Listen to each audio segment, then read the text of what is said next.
Monsieur le ministre, cher Michel Sapin, nous arrivons donc au terme de cette journée. Je crois que je suis le dernier obstacle avant votre speech de clôture. Et nous vous remercions encore une fois d'avoir accepté ce speech, d'en assurer la clôture de cette discussion. Comme vous voyez parmi nous, dans ce nouveau témoignage, vous apportez à notre communauté, celle des capitaux étrangers, un grand merci de venir, d'être parmi nous. Nous sommes des ambassadeurs de notre pays pour que nos mères fassent le choix de la mère patrie pour investir et créer des emplois. Notre tâche, soyons clairs, n'est pas toujours aisée, et je pense que les débats ici l'ont montré, car trop souvent nous ne bénéficions pas d'un level playing field, c'est-à-dire d'une concurrence égale, armes égales, par rapport à un certain nombre de concurrents. Nous avions l'an dernier, ici même, lancé un cri d'alarme pour dire que les difficultés que nous rencontrions pour convaincre nos maisons mères de faire le choix de la France, et depuis lors, la problématique de l'attractivité est fortement installée dans le débat et fait clairement l'objet d'attention inégalée. Nous félicitons pour l'urgence et la nécessité de restaurer l'attractivité, qui est maintenant vraiment très clairement reconnue dans le discours politique, et c'est une bonne chose. Dans le même temps, nous avons été forcés de constater tout au long de cette journée que l'attractivité sociale de la France demeure son talon d'Achille, faute d'avancées décisives. Force également de constater que trop souvent encore, de nouvelles mesures législatives ne dépendent pas directement du gouvernement, mais je pense qu'elles ont été évoquées à l'instant par Pierre Gattaz, viennent s'inscrire en porte-à-faux des objectifs affichés. Ce message contradictoire n'est pas forcément perçu pareil à l'étranger. Nous nous sommes aussi posé la question de savoir si les mesures prises et annonces faites nous permettent aujourd'hui de sortir les maisons mères de leur attitude attentiste dans laquelle elles se sont installées vis-à-vis de notre pays. Je pense que cette confiance, la marée, on a parlé de marée qui changeait, je pense que c'est un beau modèle. Nous avons toujours cru dans la France et aujourd'hui nos sièges mondiaux ne demandent qu'à y croire. Mais ils attendent encore que la France tienne sa promesse, qu'elle fasse de la parole aux actes et qu'elle se montre au diapason d'un monde qui bouge plus vite qu'elle.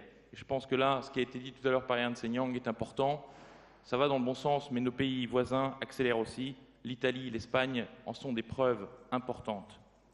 Plus vite, plus loin, plus fort, nous disent-ils, et nous relayons leur message ici, c'est au long de nos travaux. Notre intention est que la France attire plus, comme le président l'a souhaité lors des vœux de la Nation le 31 décembre dernier. Nos messages et nos recommandations dont vous avez pu prendre connaissance se sont inspirés par une telle ambition. Et avant de vous céder la parole, Monsieur le ministre, j'en profite pour vous remercier pour votre dernier dîner au ministère qui aboutit à la suppression de cette ineptie qui s'appelle les primes sur dividendes ou primes Sarkozy et autres, qui disparaît donc comme vous l'aviez annoncé. C'était un très beau merci encore pour ce cadeau. C'était un petit sweetie à la fin du dîner qui était quand même très sympathique. Et donc je voulais vous en remercier avant de vous céder la parole. Merci beaucoup. J'espère que vous en avez d'autres ce soir.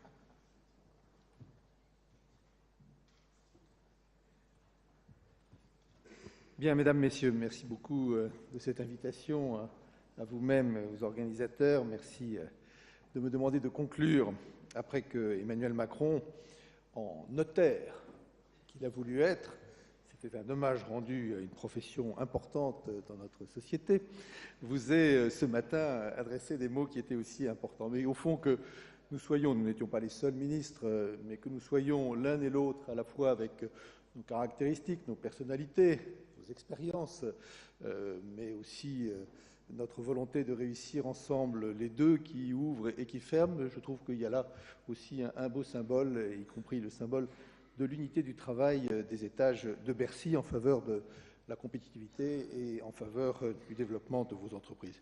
Je voudrais aussi vous dire que vous faisiez allusion, Monsieur Demestre, à des dîners.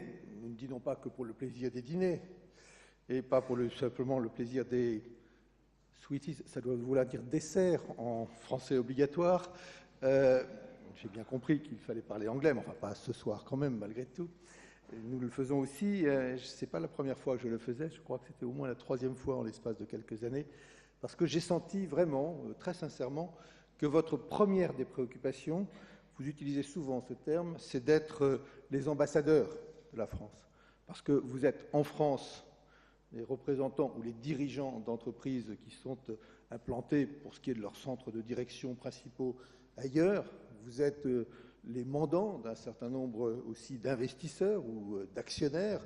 Vous êtes les responsables d'un nombre de Français au travail en France. Et votre première préoccupation, vous le dites, vous le répétez, vous l'avez encore dit aujourd'hui, c'est de trouver non pas seulement les bons arguments de façade, mais les bons arguments de la réalité profonde de la France pour que, oui, tel investissement soit fait ici plutôt qu'ailleurs, tel centre de recherche s'implante ici plutôt qu'ailleurs. Je prends centre de recherche parce que je sais que dans ce domaine-là, grâce, j'en parlerai, à un certain nombre de dispositifs comme le crédit impôt compétitivité, c'est un argument qui porte, et qui porte y compris lorsqu'on s'adresse à la Californie, à l'Arizona ou à toute autre région de pays ou de nationalité dans ce monde. Donc merci pour cette manière d'être, qui est une manière à la fois de défense de vos entreprises, parce que vous êtes là pour défendre vos entreprises au sens profond du terme, mais aussi votre volonté de défendre le territoire français qui est aussi le vôtre. Ce constat, au fond, c'est le vôtre. C'est celui d'ailleurs que Pierre Gattaz, que je salue, faisait en conclusion, en disant que, comme tout citoyen qui regarde la réalité française, on peut constater que notre pays, au-delà des difficultés réelles, au-delà des complexités certainement réelles, est un pays qui est solide. C'est un pays qui a des valeurs fortes. Elles peuvent être parfois remises en cause aux extrêmes, mais il y a des valeurs fortes qui nous unissent, au-delà même des positions qui peuvent être les nôtres, ou même au-delà des orientations politiques qui peuvent être les nôtres. C'est un pays qui a des capacités de rebond aussi, qui sont assez considérables et qui a su encaisser de nombreuses crises, et tout particulièrement la dernière crise, avec des dégâts, mais qui a su encaisser le choc de la dernière grande crise économique, celle de 2008-2009. La France a résisté, je le répète, avec des dégâts, à la crise que toute l'Europe, le monde entier, mais l'Europe en particulier, a pu avoir à encaisser.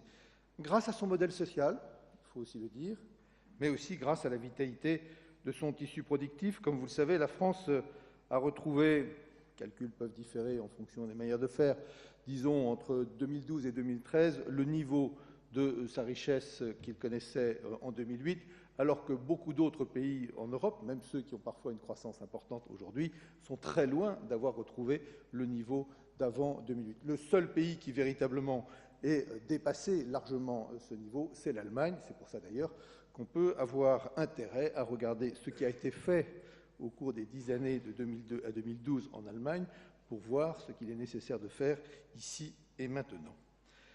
Depuis 3 ans, la France est confrontée à une croissance atone, beaucoup trop faible. Et je ne parle même pas, ce qui se traduit aujourd'hui, de l'inflation beaucoup trop faible. C'est vrai aussi pour l'ensemble de la zone euro, cette trop faible croissance, même s'il peut y avoir des différences fortes d'un pays à l'autre. C'est donc aussi un problème européen, et beaucoup d'entre vous qui peuvent être implantés dans plusieurs pays en Europe le savent. Et nous devons résoudre au niveau européen ce qui doit être au cœur du mandat et de l'action de la nouvelle Commission. Il y a une nécessité d'adapter les politiques européennes à la situation d'aujourd'hui. C'est ce que fait d'ailleurs, dans le cadre de ses responsabilités, la Banque centrale européenne, en adaptant sa politique monétaire. C'est ce que nous devons faire aussi en adaptant notre politique budgétaire, tout en ayant comme préoccupation de continuer à diminuer nos déficits, mais à un rythme qui soit compatible avec un retour de la croissance et un certain stimulus budgétaire, tout particulièrement dans le domaine de l'investissement, mais je ne veux pas en dire plus par rapport aux débats actuels qui sont d'actualité autour de l'investissement en Europe. Mais je pense qu'il faut savoir distinguer les problèmes. Et la position qui est la nôtre, qui est la mienne, qui est celle du gouvernement, s'énonce très simplement. Chacun doit prendre ses responsabilités. L'Europe doit prendre ses responsabilités. Chacun de nos pays, et donc la France, doit prendre ses responsabilités. Et c'est la raison pour laquelle il nous faut continuer, amplifier, continuer à réformer, garder le cap. Les réformes qui ont été mises en œuvre et les efforts entrepris commencent timidement, de manière contrastée, à porter leurs fruits. Même s'il y a encore beaucoup à faire, je pense qu'il y existe quelques signes tangibles que personne ne peut contester, je le répète, au-delà des difficultés réelles rencontrées par les uns et par les autres. La France est un pays attractif. Le World Economic Forum l'a dit encore récemment dans son dernier classement, en nous faisant progresser de 10 places en termes d'efficacité du marché du travail, comme quoi des réformes introduites, j'en dirai un mot, Monsieur le Président Gattaz, sur le marché du travail ont porté leurs fruits en termes de perception de l'étranger, il en reste encore beaucoup à faire, ou encore de 4 places en matière d'accès des entreprises au financement. Nos perspectives se redressent progressivement, timidement, et certaines études montrent que le climat des affaires, comme on dit, forme de confiance, là aussi contrasté, des entreprises peut repartir. C'est sur cette base-là qu'il faut que nous intensifions notre action en ayant clairement à l'esprit ce qui fait notre force. Beaucoup d'entre vous l'ont d'ailleurs dit. D'abord, l'importance du marché français, tant par sa taille que par son dynamisme démographique. Et une des grandes qualités de notre pays, c'est aussi sa démographie et la capacité de regarder à 15 ans d'ici en se disant dans 15 ans, les choses pourront aller mieux. Ce qui rend d'autant plus nécessaire que l'on agisse très vite pour que d'ici à 15 ans, les choses aussi s'améliorent. Mais c'est vrai que quand on regarde ce qui se passe en Allemagne et ce qui se passe chez nous, l'Allemagne a moins de problèmes immédiatement et a plus de problèmes à terme. Nous avons beaucoup de problèmes immédiatement, mais moins de problèmes à terme. Comme je suis ici aujourd'hui, et non pas encore dans 15 ans, je pense que c'est à nous de prendre nos responsabilités par rapport à l'immédiat. Mais la France, donc, est un marché dynamique. Vous l'avez dit aussi au cours des restitutions, s'implanter sur le marché français ou consolider, pour beaucoup d'entre vous, une présence déjà établie, est une étape incontournable d'une stratégie d'internationalisation pour beaucoup des grands groupes internationaux, en particulier pour asseoir une présence européenne. Bien sûr, notre positionnement géographique, la densité et la qualité de nos infrastructures, auxquelles il est bon de rendre hommage, que ce soit en termes de transport, de services publics, tout cela sont autant d'opportunités d'accès, soit au marché européen, mais bien sûr au-delà, puisque la zone Afrique ou la zone Moyen-Orient dépend aussi beaucoup de l'implantation qui peut être celle d'entreprises sur notre territoire. Je pense également à l'environnement propice à la recherche et au développement que nous avons su créer, pas d'aujourd'hui, mais que nous avons su amplifier et stabiliser, comme le crédit d'impôt recherche. Je voulais vous le dire ici, je vous le redirai à propos de l'ensemble de la fiscalité. Pour nous, c'est un dispositif qui est stable, qui est arrivé à son niveau de performance et qui ne doit absolument plus bouger dans aucun sens, et surtout pas au sens restrictif. Si nous devons faire quelque chose, c'est d'en simplifier et surtout d'en sécuriser le dispositif pour éviter qu'il y ait des interprétations différentes d'un parti à l'autre du territoire français ou des craintes d'évolution qui risqueraient ensuite de créer des difficultés avec l'administration fiscale. Je pense aussi à notre main-d'œuvre qui est qualifiée et reconnue comme telle, qu'il s'agisse des ingénieurs, une capacité d'innovation éprouvée, un côté parfois qualifié même par de l'étranger créatif dans le génie français ou dans la formation française, dont savent faire preuve les employés français. Je pense aussi au coût de l'énergie, c'est pour ça qu'il faut y être attentif pour l'avenir, aux compétences industrielles qui sont reconnues, à la présence aussi d'acteurs incontournables. Et je pense enfin, c'est ce que vous appelez le Made in France ou la marque France, à un certain savoir-faire français qu'il faut renforcer, y compris avec des spécificités sectorielles dans l'aéronautique, dans l'agroalimentaire, dans le cosmétique et le luxe, dans les sciences de la vie et encore bien d'autres. Mais nous connaissons aussi nos faiblesses, qui sont réelles ou qui sont perçues. Mais même une faiblesse seulement perçue est une faiblesse contre laquelle il faut savoir lutter. D'abord, un environnement social, j'y reviendrai. Le coût du travail, notamment le poids des contributions sociales, comme de la fiscalité en général. La complexité de certaines de nos procédures, de règles administratives, et, beaucoup souligné, l'instabilité législative et réglementaire, tout particulièrement en matière fiscale. Sur ces différents points, j'ai bien entendu, n'ayant pas participé à l'ensemble des débats, mais vous avez su résumer, y compris résumer le résumé dans les interventions auxquelles je pouvais assister, j'ai bien entendu vos recommandations, notamment celles qui vous paraissent être totalement prioritaires. Poursuivre la réduction du coût du travail, veiller à la stabilité de l'environnement fiscal. Deuxième grande préoccupation, limiter les volets pénaux du droit du travail au seul domaine mettant en cause l'intégrité des salariés, simplifier les procédures de dialogue social dans l'entreprise.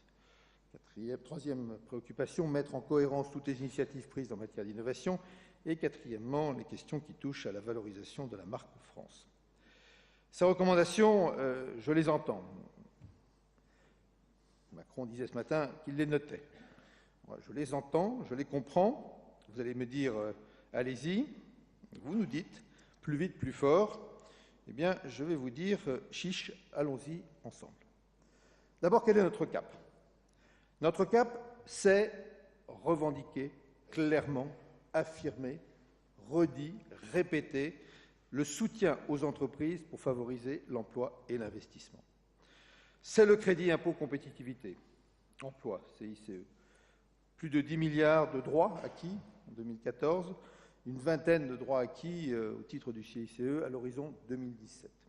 C'est le pacte de responsabilité et de solidarité, encore peu connu, puisqu'il n'est applicable qu'à compter du 1er janvier de l'année prochaine. Mais il n'a échappé à personne que le 1er janvier s'approchait jour après jour.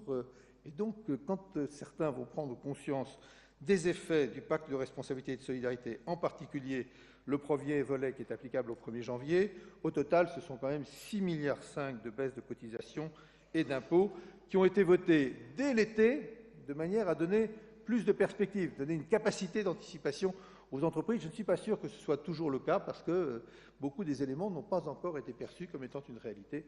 Cela viendra vite et tant mieux.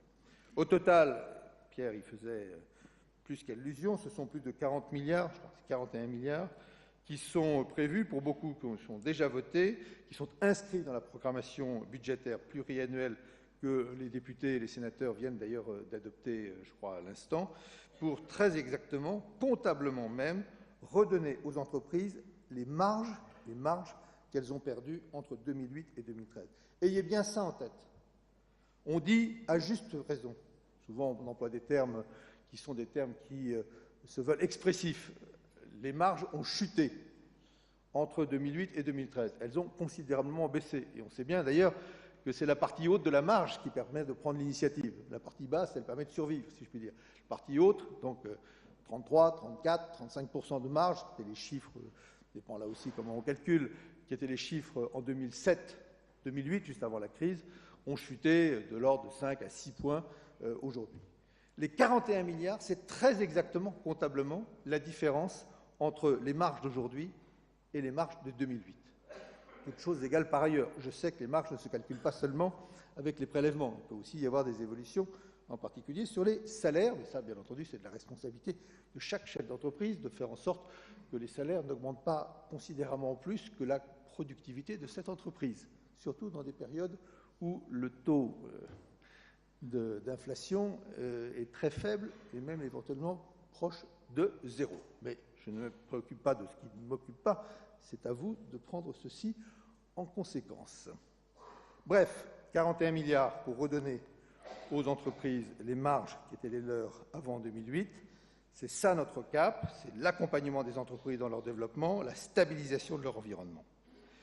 Alors, accompagner, c'est aussi le rôle de la Banque publique d'investissement, qui est, je crois, une véritable réussite. J'en entends beaucoup parler de la part de grandes ou de plus petites entreprises. Je constate que dans chacun de mes échanges, il y a toujours un chef d'entreprise qui me dit que sur tel point ou tel autre, la Banque publique d'investissement lui a été utile.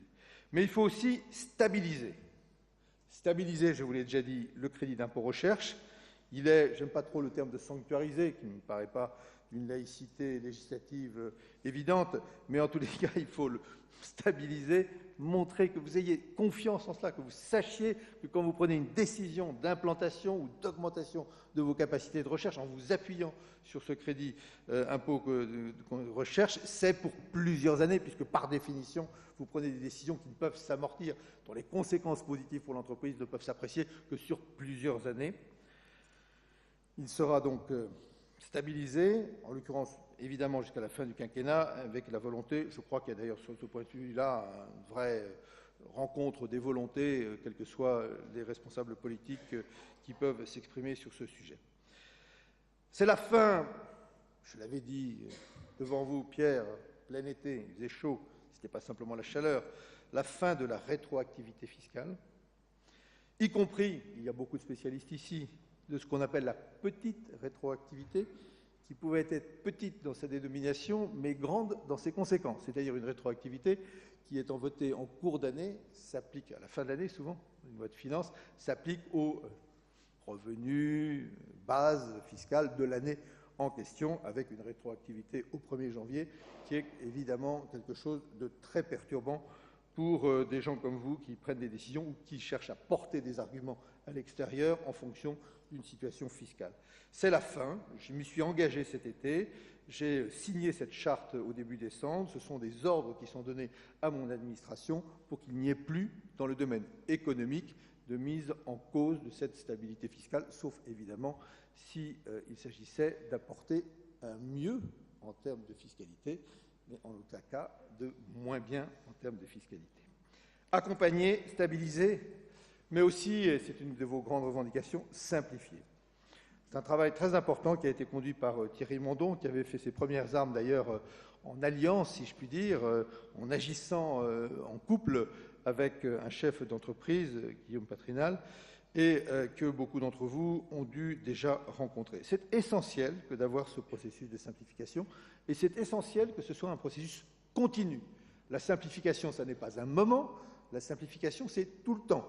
Parce que sinon, vous simplifiez un jour et le lendemain, vous recomplexifiez, et c'est vrai dans tous les processus, y compris dans les processus de création économique que vous connaissez parfaitement bien. Simplifier, c'est également mon travail dans le domaine fiscal. Je présenterai en 2015 un projet de loi qui sera l'occasion de faire avancer nos propositions de simplification, de modernisation fiscale pour celles de ces mesures qui sont de niveau législatif, et j'aurai bien sûr l'occasion d'en parler avec beaucoup d'entre vous dans le cadre d'une grande concertation nous permettant de trouver les méthodes pour simplifier le plus possible, en particulier en mettant en place des restrictifs fiscaux qui soient des restrictions qui donnent aussi de la stabilité fiscale pour les entreprises qui en ont besoin. Je devrais également parler de l'amélioration du dialogue social, d'abord parce qu'il m'est arrivé de m'occuper de cette question il n'y a pas si longtemps que cela. J'étais le premier des ministres à porter le titre de ministre du dialogue social. Ce doit être une de nos forces. Et la France a fait des progrès considérables dans ce domaine. Considérables, qu'il faut aussi illustrer, qu'il faut soutenir. C'est bien sûr la loi pour la sécurisation de l'emploi de 2013, je l'ai portée, c'était le fruit d'un accord entre les partenaires sociaux, ce qui est la bonne manière pour réformer le droit du travail. Pierre Gattaz ne disait pas le contraire en s'exprimant. Je pense que pour beaucoup des dispositions, il y a déjà des résultats. Les difficultés dans une entreprise sont surmontées par un dialogue qui aboutit dans l'essentiel des cas à un accord majoritaire. Je pense en particulier au licenciement dit collectif autrefois de plus de 10 salariés où vraiment les choses ont considérablement changé. Je cite souvent ce chiffre-là parce que le reproche qui était fait en particulier au niveau international, la vision que l'on avait au niveau international de ces licenciements économiques de plus de 10 salariés, c'était on rentre dans des processus judiciaires sans fin, aléatoires, contradictoires. C'est terminé. Vous n'avez plus ces dispositifs-là. Parfois, pour prendre des exemples un peu frappants, je dis Goodyear, aujourd'hui, ça ne serait plus possible. Ça ne serait plus possible. Et tant mieux, parce que ça a été extrêmement pénalisant pour l'entreprise, extrêmement pénalisant pour les salariés de cette entreprise et évidemment extrêmement pénalisant pour l'attractivité de la France par un certain nombre d'images qui ont pu être ensuite parfois, non pas par nous, mais par d'autres, propagées avec une sorte de gourmandise dans le French bashing que cela permettait d'illustrer. Mais aujourd'hui, il faut que vous ayez ça en tête, le taux de conflictualité judiciaire, si je puis dire, de ces plans était supérieur à 30%, pour le dire autrement de manière plus claire. Plus de 30% de ces plans de licenciement débouchaient dans le débat judiciaire. Aujourd'hui, il y a à peine 7% qui font l'objet de recours, pas devant le même juge d'ailleurs, devant le juge administratif et dans des conditions qui sont beaucoup plus ordonnées dans le temps. C'est la négociation en cours sur le dialogue social dans l'entreprise. Je souhaite vraiment que cette négociation réussisse. Monsieur le Président, avec les partenaires, vous vous êtes donné quelques semaines de plus. Espérons que Noël et le jour de l'an vous apportent des arguments supplémentaires et des capacités de dialogue et de compromis supplémentaires. Je peux le comprendre, la dernière fois, c'était pareil. Ça aurait dû se terminer au mois de décembre, ça s'est terminé pour le grand accord de 2013 le 10 janvier. Je crois que vous avez donné un tout petit peu plus de temps, mais si ce temps en plus permet d'aboutir à un accord, c'est le meilleur moyen pour faire en sorte qu'ensuite ces réformes puissent rentrer dans les faits. Puis il y a enfin ce grand chantier qui vient de s'ouvrir pour lever des freins à l'activité, investir et travailler. C'est l'esprit du projet de loi qui vous a été présenté par Emmanuel Macron ce matin. Inutile pour moi d'y revenir bien sûr en détail. Il y a beaucoup de réponses à certaines de vos préconisations, en particulier s'agissant de la dépénalisation d'un certain nombre de délits aujourd'hui du droit du travail. Je pense tout particulièrement au délit d'entrave, qui n'a pas besoin d'être traité de cette manière-là, qu'il est d'ailleurs tellement peu qu'on ne voit pas pourquoi il faudrait continuer à l'inscrire dans le code pénal. C'est inscrit, ça fait peur, alors que dans les faits, évidemment, c'est quasiment jamais utilisé parce que c'est totalement disproportionné, donc ça ne sert à rien, c'est une sorte de repoussoir qui n'améliore en rien le respect de ces règles par les entreprises, et donc il est tout à fait légitime de s'orienter vers cette dépénalisation. Donc, inutile pour moi de revenir sur tous les détails, sauf pour vous en rappeler le signal qu'il constitue, à savoir que les réformes se font, que la France avance, que les lignes bougent, que le rythme de l'action du gouvernement est un rythme accéléré, et comme ce n'est pas la seule loi, il y en a d'autres derrière, je pense en particulier à la loi qui devra transcrire, en respectant son équilibre, l'accord que j'appelle de mes vœux dans le domaine du marché du travail, ou du dialogue social, et de la qualité du dialogue social dans l'entreprise. Une autre série de lois derrière devront s'enchaîner pour montrer que ce rythme n'est pas un rythme d'une loi, mais un rythme qui doit s'inscrire évidemment dans la durée.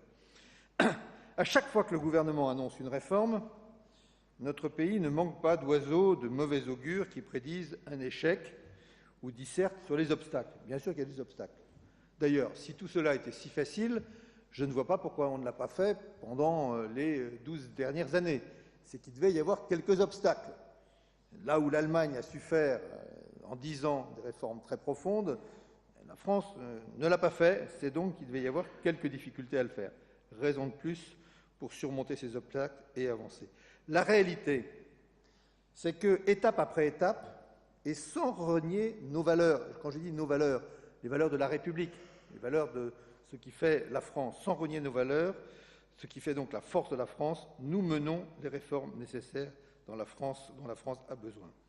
Nous le faisons certes dans un contexte difficile, à la fois au niveau international, parce que certaines réformes auraient dû être faites, je l'ai déjà dit, depuis longtemps.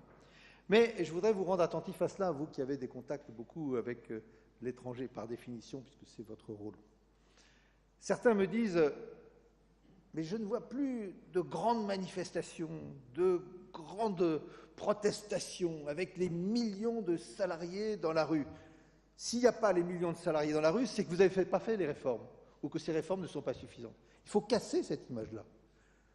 D'ailleurs, les mêmes nous disent, en France, c'est toujours en grève. Moi, je remarque une chose, c'est que je suis allé à Berlin l'autre jour, il y avait la grève dans les transports aériens. Je suis allé à Bruxelles, il y avait la grève générale.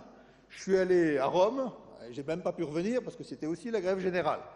Bon, comme quoi, vous voyez, mais est-ce que, parce que la grève générale est en Italie, la réforme du droit du travail est plus profonde que celle que nous faisons en France? Non, je ne le crois pas. Elle est nécessaire en Italie. Elle provoque des protestations. Je souhaite bien sûr que le gouvernement Renzi passe dans le dialogue le plus possible au-delà de ces protestations, mais nous faisons, y compris grâce au dialogue entre les partenaires sociaux, des réformes très importantes, et parce qu'elles sont principalement le fruit, dans le domaine du droit du travail, de ces dialogues et de ces accords, ce sont des réformes qui, au fond, emportent une vraie conviction en profondeur. Au-delà, je peux comprendre, des protestations ou des critiques qui peuvent être exprimées par telle ou telle organisation syndicale. La feuille de route du gouvernement, la mission que nous sommes assignée, notre objectif commun, et je crois que nous pouvons tous y participer, c'est donc de continuer, oui, plus vite, plus loin, plus fort, les réformes qui sont nécessaires à la France. C'est le message que vous nous adressez, mais c'est le message en retour que je vous adresse, celui de faire confiance à la France, Nous pouvons faire confiance à la France. Vous le savez, y compris par vos dialogues et par vos réussites. Faire confiance à la France. Je pense qu'il ne faut pas hésiter de faire confiance à la France, car vous le savez, faire confiance à la France, on ne le regrette pas. Merci.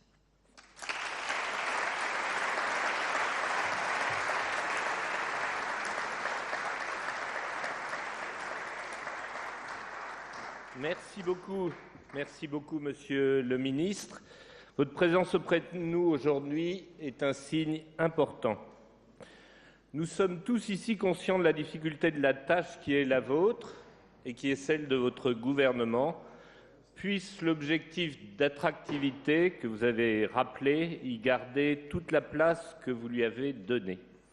Et permettez-moi, en guise d'encouragement, vous me pardonnerez cette audace, de citer le général de Gaulle qui disait en 1965, et dans son style inimitable, « Bien souvent, il me semble entendre un murmure qui répond à un sentiment mondial, un sentiment général, allez la France, allez la France, allez ».